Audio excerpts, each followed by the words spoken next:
Bonsoir Émilie. Vous êtes le directeur du tourisme et des congrès. Une fois par an, donc les bureaux de la DTC se rassemblent en principauté. Combien de personnes y participent et en quoi cette réunion est essentielle? Alors nous réunissons nos 8 bureaux à l'étranger qui représentent cette année 17 personnes. Et cette réunion est essentielle parce que ça permet à nos bureaux de rencontrer les hôteliers de la principauté, les centres de congrès, les centres de conférences, de découvrir les nouveautés, mais la partie essentielle du travail est de mettre en place les plans d'action pour l'année prochaine. Alors quelle est cette feuille de route pour l'année prochaine? Est-ce qu'il y a des points sur lesquels un accent est mis particulièrement? Alors, nous avons mis l'accent depuis quelques années à la direction du tourisme sur le marketing avec un niveau de réputation de la destination qui est relativement acquis un peu partout, un niveau de considération de la destination touristique et un niveau de conversion des ventes. La conversion des ventes se fait par les hôtels, par les centres de congrès, par les prestataires eux-mêmes et la direction du travail travaille sur la considération en tant que destination de la principauté. Il est important, Guy Antonielli, d'être à l'écoute des bureaux?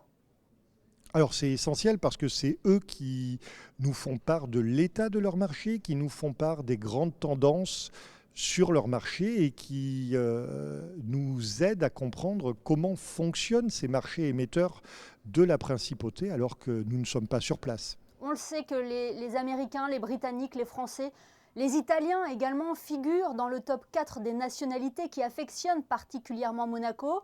Mais est-ce qu'il y a un désir aussi de toucher un public plus large que celui qu'on a l'habitude de voir venir ici?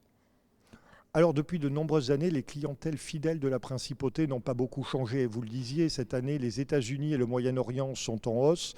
La France se contracte, l'Angleterre est en difficulté pour des raisons politiques et économiques. L'Italie a connu un beau sursaut, donc nous nous concentrons sur ces marchés-là, sur le marché du Moyen-Orient qui a été exceptionnel cet été et nous le travaillons de très près pour qu'il reste exceptionnel les années à venir. Mais non, nous n'allons pas démarcher des secteurs du monde en devenir comme peuvent l'être, mais ils sont très intéressants. Le Brésil, le Mexique, l'Inde, la Chine quand elle aura repris. Il faut savoir que la Chine aujourd'hui est toujours en dessous de 60% de tourisme émetteur. Et je ne parle pas pour la principauté, je parle en général. Nous nous concentrons aujourd'hui sur les clients qui peuvent venir dans les années immédiates, les mois et les années à venir immédiatement. Et les clients sont toujours au rendez-vous? Les derniers chiffres du tourisme en principauté restent encourageants? Alors les chiffres sont très encourageants, même si en termes de volume, nous avons connu une baisse de 11% par rapport à 2019, mais en termes de chiffre d'affaires, une très forte hausse. Donc il faut trouver cet équilibre entre un tourisme de qualité qui ne nous amènera pas vers un surtourisme comme ont pu le connaître certaines destinations. Ce n'est pas ce que nous voulons, mais ce n'est pas ce qu'a connu Monaco et ce n'est jamais ce qu'a connu Monaco. Donc aller vers ce tourisme de qualité, mais avoir un volume également suffisant pour que tous les secteurs de la principauté qui vivent du tourisme, de la simple boutique de souvenirs à la sandwicherie, aux grands hôtels, puissent vivre du tourisme en principauté. Guy Antonielli, est-ce que Monaco a sa place sur la scène internationale du tourisme? Alors Monaco a toute sa place et nous le voyons dans les conférences internationales auxquelles nous participons. Monaco, dès que nous annonçons être la délégation de Monaco, nous avons toujours des gens autour de nous qui nous demandent quelles sont les clés du succès. Donc Monaco est reconnu comme un pays qui a du succès déjà en matière touristique, mais en matière de notoriété. Donc nous sommes reconnus pour ça et nous devons continuer à travailler pour entretenir ce succès.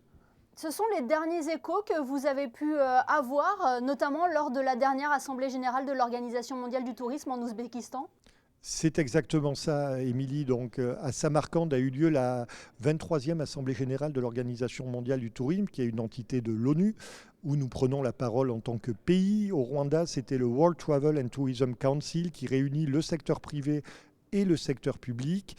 Au Moyen-Orient, Sandrine Camia a conduit une délégation d'hôtels de la principauté pour faire un roadshow, donc une tournée de 5 villes au Moyen-Orient.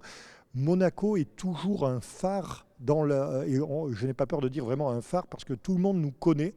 Mais aujourd'hui, nous devons faire comprendre aux gens pourquoi ils doivent nous connaître et pas seulement connaître le nom Monaco en l'associant à la Formule 1, mais connaître un peu plus tout ce que la principauté a à offrir à nos futurs touristes.